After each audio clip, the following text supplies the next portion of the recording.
बिस्मिल्लाहिर्रहमानिर्रहीम। अस्सलाम वालेकुम स्टूडेंट्स, हमारा जो नेक्स्ट टॉपिक है आज का that is lecture number 2 branches of biology. First page के ऊपर ही हमें, जहाँ पे हमने कल बायोलॉजी का इंट्रोडक्शन पढ़ा, बायोलॉजी की डेफिनेशन पढ़ी, बायोलॉजी की डिफ़ाइन पढ़ी, लाइफ की डिफ़ाइन पढ़ी, उसके बाद नेक्स्ट पैराग्राफ में बेटे हमारे पास ब्रांचेस ऑफ बायोलॉजी डिस्कस की हैं। क्या डिस्कस की हैं?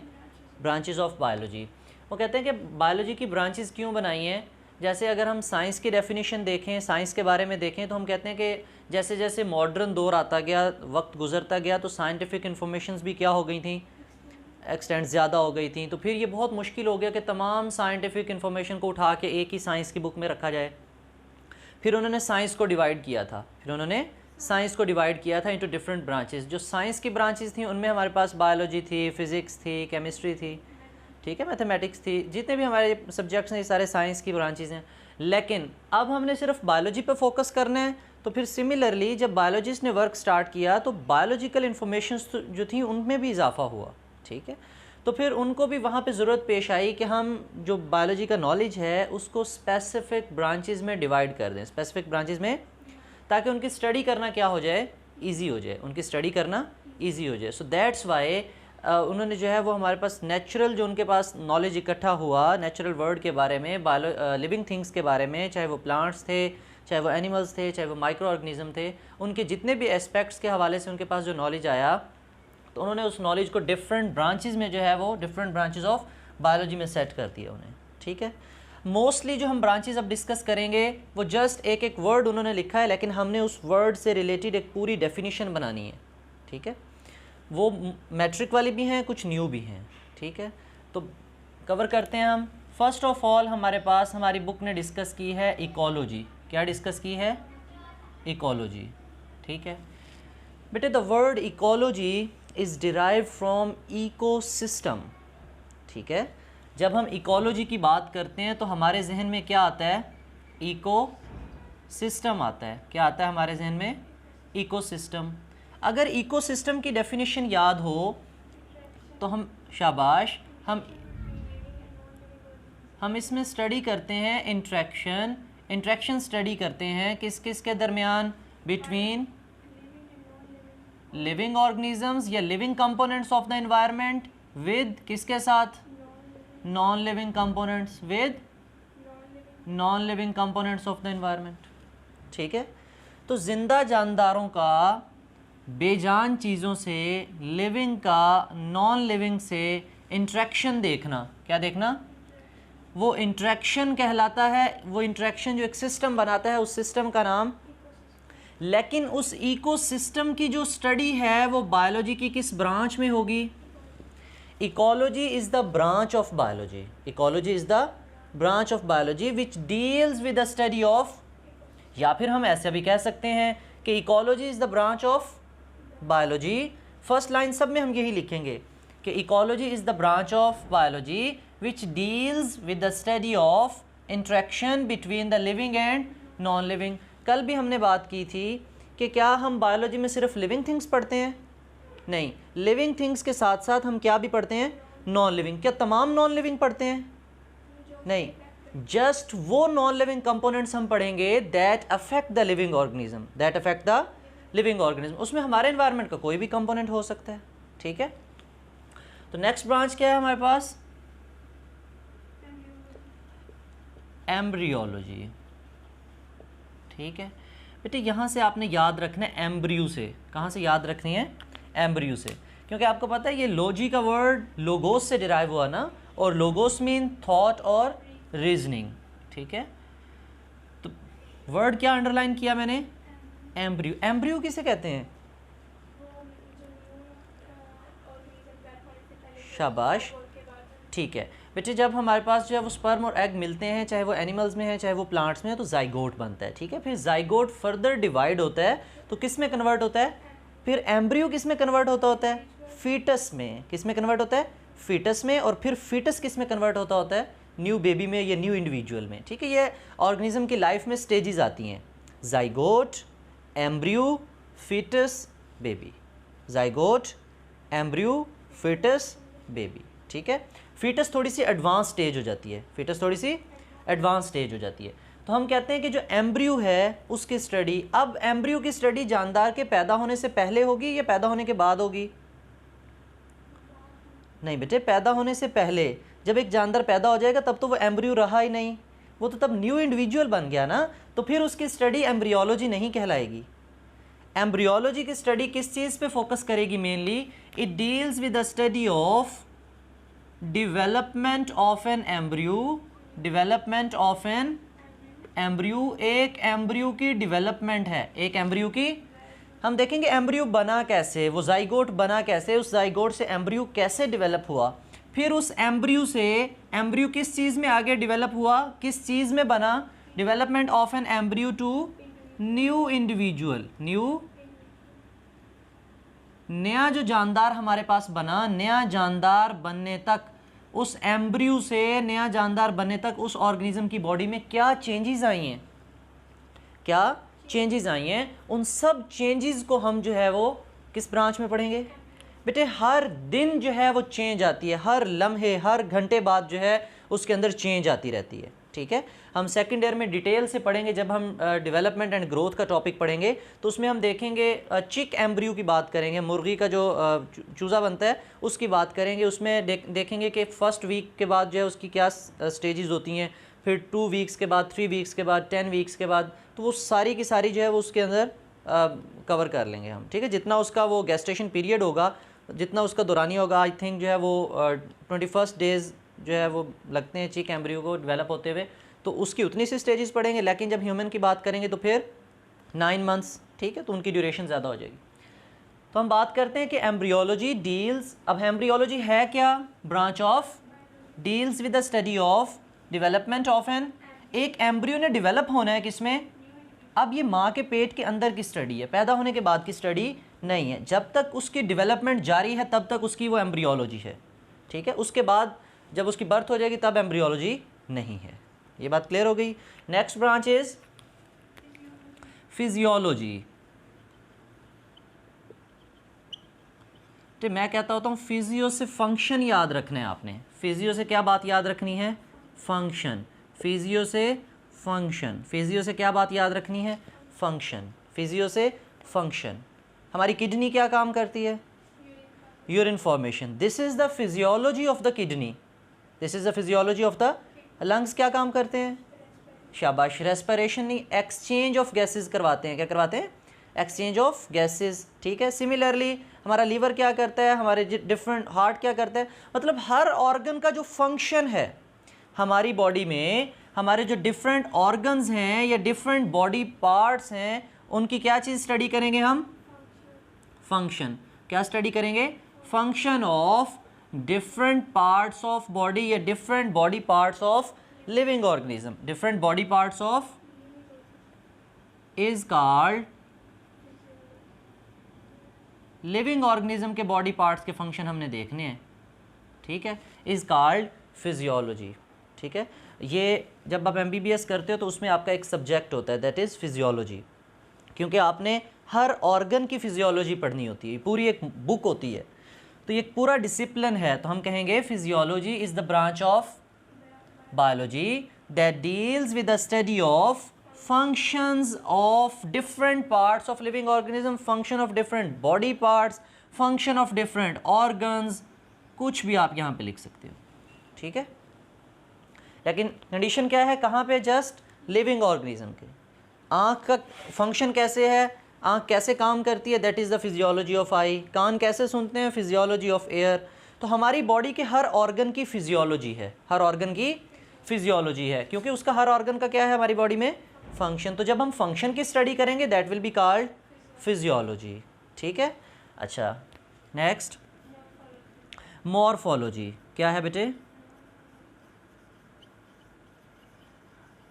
अब लॉजी तो वही बायो वाला, बेटे मॉर्फ किसे कहते हैं? MORPH, morph. जी बेटे, मॉर्फ कहते हैं किसी भी जानदार की शेप को, किसी भी जानदार की शेप को, शक्लो सूरत को मॉर्फ कहते हैं, शक्लो सूरत को मॉर्फ कहते हैं, ठीक है। Morph mean shape, morph mean shape. तो मॉर्फोलॉजी, अब वो कहते हैं हमने जानदारों के डिफरेंट बॉडी पार्ट्स जो होंगे उनकी हमने किस चीज़ की स्टडी करनी है? शेप की स्टडी करनी है। लेकिन हमने अगर मैट्रिक में चले जाएं तो हमने जस्ट मॉर्फोलॉजी पढ़ी और उसके साथ एनाटॉमी पढ़ी, मॉर्फोलॉजी और एनाटॉमी। लेकिन हमारी बुक अब यहाँ पे वो कहेगी कि हमारे पास मॉर्फोलॉजी को हम 2 पार्ट्स में डिवाइड कर देंगे, मॉर्फोलॉजी को 2 पार्ट्स में डिवाइड कर देंगे बेटे। अगर हम किसी ऑर्गन के एक्सटर्नल स्ट्रक्चर की स्टडी कर रहे हैं, अगर किसी ऑर्गन के एक्सटर्नल स्ट्रक्चर की स्टडी कर रहे हैं, इट्स मीन कि वो हम उसकी एक्सटर्नल मॉर्फोलॉजी डिस्कस कर रहे हैं। क्या पढ़ रहे हैं? External morphology. एक्सटर्नल क्यों लिखा हमने? It deals with the study of external structure of body parts, external structure of organs. Clear? तो जब हमारे पास मॉर्फोलॉजी में शेप डिस्कस करनी है, जब हम अपने बॉडी पार्ट्स की एक्सटर्नल शेप बता रहे होंगे, ठीक है, मैं यहाँ पे बना देता हूँ। ये क्या बनाया मैंने? पता चल गया आपको?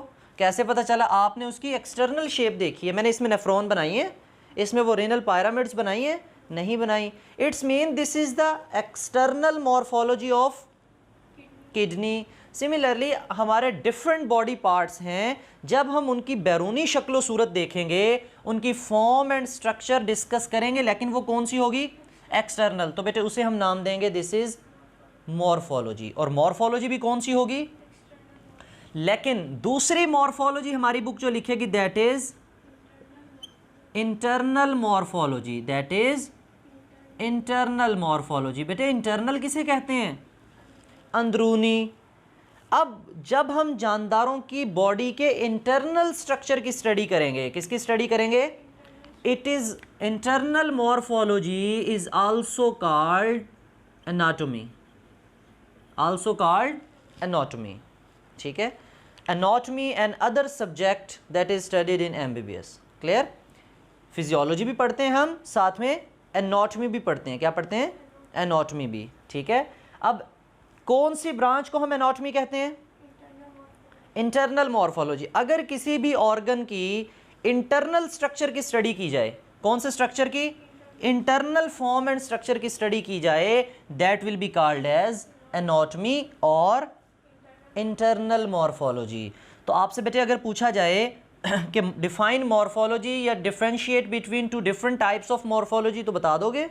एक एक्सटर्नल मॉर्फोलॉजी और दूसरी internal morphology is also called anatomy. For example, अब मैं यहाँ पे किडनी बनाता हूँ, लेकिन उस किडनी के अंदर जो है मैं आपको छोटे छोटे रेनल पायरामिड्स बना देता हूँ। क्या बना देता हूँ? Renal pyramids. अब बेटे जब आप ऐसा किडनी का स्ट्रक्चर देखोगी तो क्या आप ये बैरूनी स्ट्रक्चर देख रही हो या किडनी को अंदर से काट के देख रहे हैं? उसका क्रॉस सेक्शन देख रहे हैं ना हम, तो उसके इंटरनल पार्ट्स हम देख रहे हैं। जब हम ये रेनल पायरामिड्स की स्टडी करें, इसमें नेफ्रॉन को निकाल के यहाँ पे हम देखें, तो फिर हम कहेंगे कि ये हमारे पास किडनी की क्या है? Internal morphology. और ये सिंपल जो हमने बनाई, this is the external morphology. Clear होगी ये बात? नेक्स्ट हम देखते हैं। तो नेक्स्ट है हमारे पास पैलेंटोलॉजी।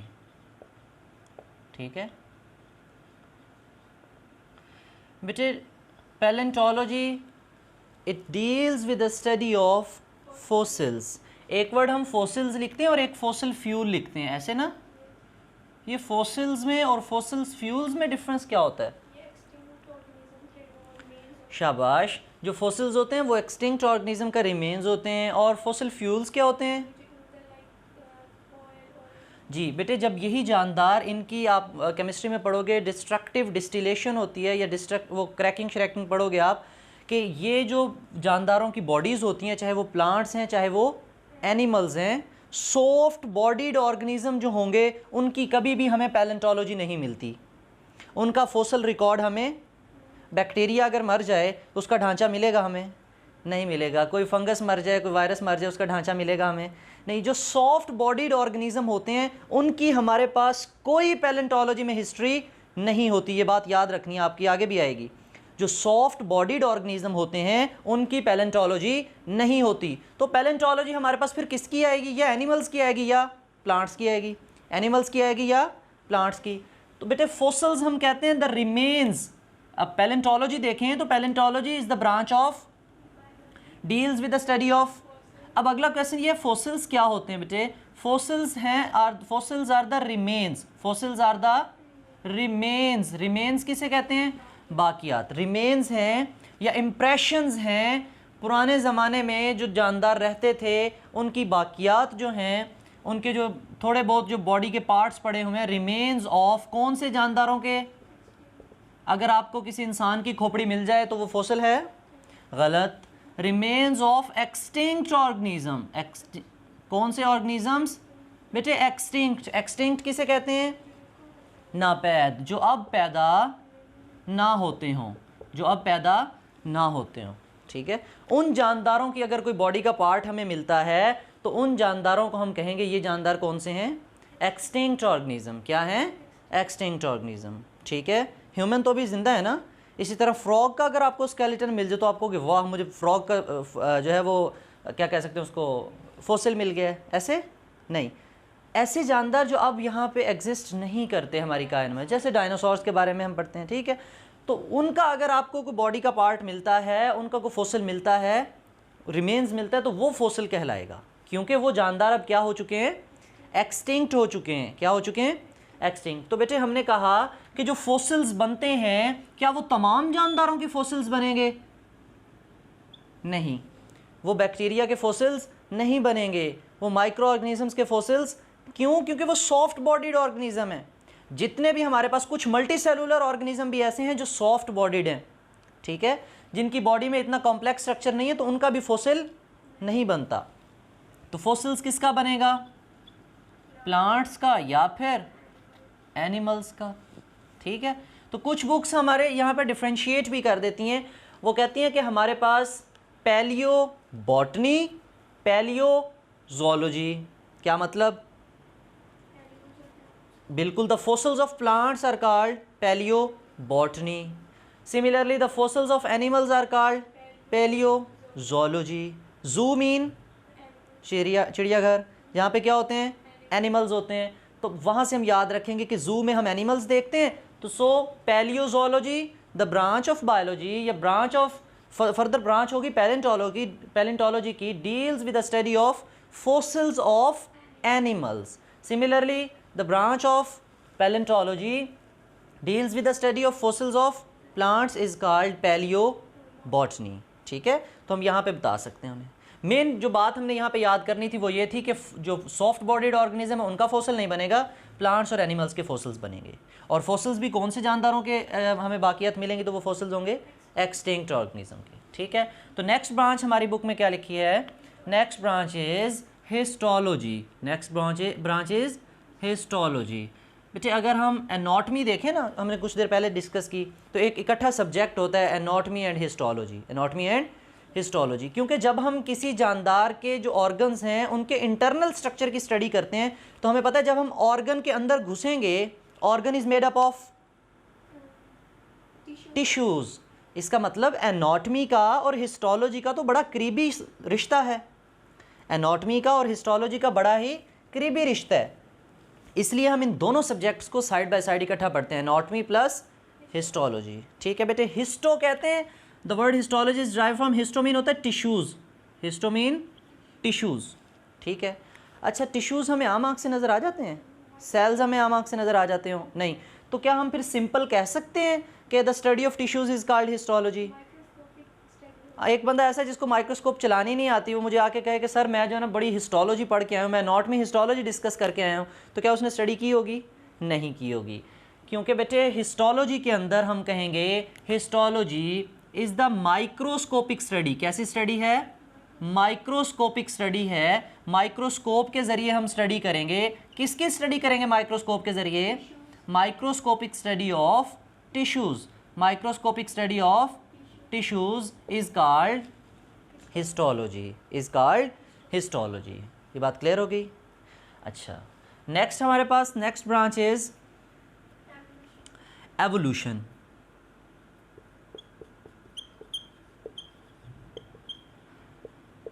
आपके पास सेकेंड ईयर में एक पूरा चैप्टर आएगा एवोल्यूशन के ऊपर, तो वहाँ पे हम इर्तिका की स्टडी करेंगे।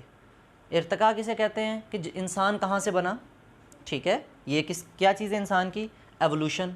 वो कहते हैं ना कि 6000 साल पीछे चले जाओ तो वो साइंटिस्ट का क्या ख्याल था कि तमाम लाइफ, हर किस्म की ज़िंदगी किस पर मुश्तमिल थी?